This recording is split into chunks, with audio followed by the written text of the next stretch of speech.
এখন হচ্ছে দুপুরের টাইম। আর দুহাকে আমি হচ্ছে ভাত খাওয়াচ্ছিলাম। ভাত খাওয়া শেষে আমরা একটু বাহিরে যাব। তো মূলত দুহার হচ্ছে চুল ছাটানোর জন্য যাইতে হবে বাহিরে। তো ও ভাত খাওয়ার সময় বারবার বলতেছিলাম যে বিসমিল্লাহ বলো। তো জোরে বিসমিল্লাহ বলা কিন্তু সুন্নাহ।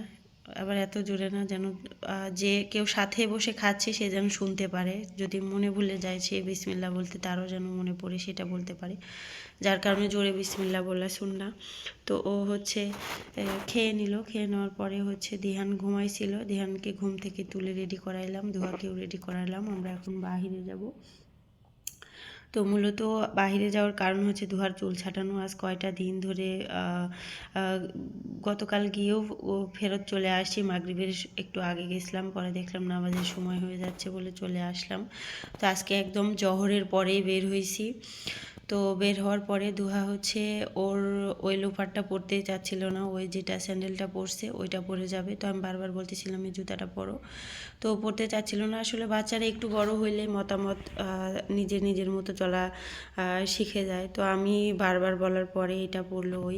তো কেন জানি ওই স্যান্ডেলটা পরে মনে হয় ওর বেশি ভালো লাগে, যার কারণে ওটা পরেই যাইতে চায়। আর এদিকে দিহানকে এখানে নামাই দিছি। নামাই দেওয়ার পর আমি গেটের তালাটা এখানে লকটা এখানে লাগিয়ে দিলাম। তো লাগিয়ে দেওয়ার পর এই জায়গাটাতে আমরা এই জায়গাটাতে মোবাইল ছিল হচ্ছে দিহানের হাতে। আমি জানি না ভিডিওটা অন ছিল। তো যার কারণে এই উল্টাপাল্টা ভিডিওগুলো উঠে গেছে, এটা আর এডিট করিনি। আর দুহা হচ্ছে আগেই চলে গেছে বাহিরে। তো ওকে আমি বারবার বলতেছিলাম গেটের এই জায়গাটা দাঁড়াও, বাহিরে হচ্ছে রাস্তায় গাড়ি চলাফেরা করে, এই রাস্তাটাতে আমার ভয় লাগে। তারপরেও ওই রাস্তায় গিয়ে দাঁড়িয়ে থাকে। আর এখানে হচ্ছে বাসাটা যেহেতু আন্ডার কনস্ট্রাকশন, এখনও মানে কাজ এখনও চলতেছে বাসার কাজ, যার কারণে এই যে এই সিমেন্টের বস্তাগুলো এই জায়গাটাতে রেখে দিয়েছে। আর দুহা বের হয়ে ওর আব্বুর ফ্যাক্টরিতে যাচ্ছিল বারবার। বললাম ওইদিকে না, তুমি এইদিকে আসো, মানে এর উল্টা রাস্তায় যাইতে হবে। বারবার ভাবছে যে আমরা হয়তো বা অফিসেই যাচ্ছি, কিন্তু ওখানে তো আমরা যাব না, আমরা যাব সেলুনে। তারপরে অনেক বলার পর চলে আসলো, মানে অনেক বলার পর সে আসলো। আসার পর ওকে বসিয়ে দিলাম এখানে। তো মাশাআল্লাহ আলহামদুলিল্লাহ, ছেলেটা আগে খুব কান্নাকাটি করতো এক সময়, এখন একদম খুব ভালো বাচ্চার মতো একদম বসে গেছে। মানে এখন আগের কার থেকে একটু বড় হয়েছে, এখন বোঝা শিখছে। তো চুল ছাটানোর পর এটা সামনে আর একটু কাটা লাগতো। ওর আব্বু বললো যে আর একটু ছোটো করা লাগতো সামনে, কিন্তু আমার কাছে এটাই ভালো লাগতেছিল। তো চুল ছাটানোর পরে এসে মাঝখানে হচ্ছে দিহানকে এক প্যাকেট চিপস নিয়ে দিছিলাম। তো ওই হচ্ছে ওখানে সেলুনে বসে, দিহান তো কান্নাকাটি করবে, যার কারণে ওকে নিয়েই দিছিলাম। তো বের হওয়ার পর দুহা আর দিহান ওইটা নিয়ে খুবই করলো। বাসায় এসে দেখি দুইজনে মিলে ভাগে যুগে খাচ্ছে এটা।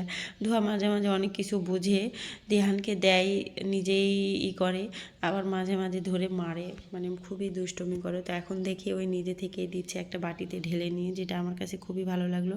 আর আমি এই সময় হচ্ছে আসরের নামাজটা পড়ে নিলাম। পড়ে নিয়ে আবার হচ্ছে দুহা বলল যে ওর আব্বুর অফিসে যাবে। তো এই সময়টা একটু খেলাধুলা করে আসলে মাগরিবের পরে ওকে পড়তে বসালে একটু মনোযোগ দিয়ে পড়তে পারবে। তো ওই যে সাথে ওর একটা ব্যাগ দেখলেন, ব্যাগে করে ও গাড়ি নিয়ে আসে। ওর একটা গাড়ি নেয় আর হচ্ছে দিহানের একটা গাড়ি নেয়। তো আমরা হচ্ছে যে ফ্যাক্টরির ভিতরে ঢুকে মূল হচ্ছে ফ্লোরে যায় নাই। ওর আব্বুর সাথে এখনও দেখাই হয়নি, আমি যাইনি ওর আব্বুর ওখানে। সে খুবই কাজে ব্যস্ত। মাঝখানে শুধু একবার এসে আমাদের সাথে দেখা করে গেছে, আর বলতেছিল যে গেটে ঝালমুড়িওয়ালা আসছে, ঝালমুড়ি খাও। তো আমরা কোনো কিছু খাইও নি। আর এদিকে দিহান হচ্ছে গাড়ি চালাইতে চালাইতে, মানে ওর হাঁটা তো এখনও পুরা কমপ্লিট হয়নি। ও পড়ে গেছে, পড়ে যাওয়ার পর বারবার দেখাচ্ছিল ওর হাতে ময়লা, পায়ে ময়লা। তো ওকে একটা বেঞ্চের উপর বসাই দিলাম।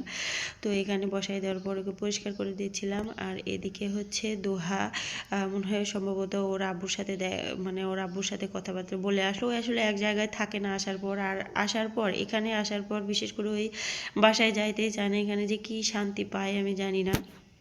দুইজনেই, দুহা দিহান দুইজনেই। দিহান যে এত ছোট, তারপরও এখানে আসলেই দেখা যায় ও বেশি খুশি হয়। আর দোহা তো এখানে সবার সাথে ওর খুবই পরিচয়। ও এত মানুষের সাথে মিশতে পারে, খুবই পরিচয়। আর ওই আরও যাইতে পারে না। সবাই আমাদের জন্য দোয়া করবেন। আল্লাহ হাফেজ।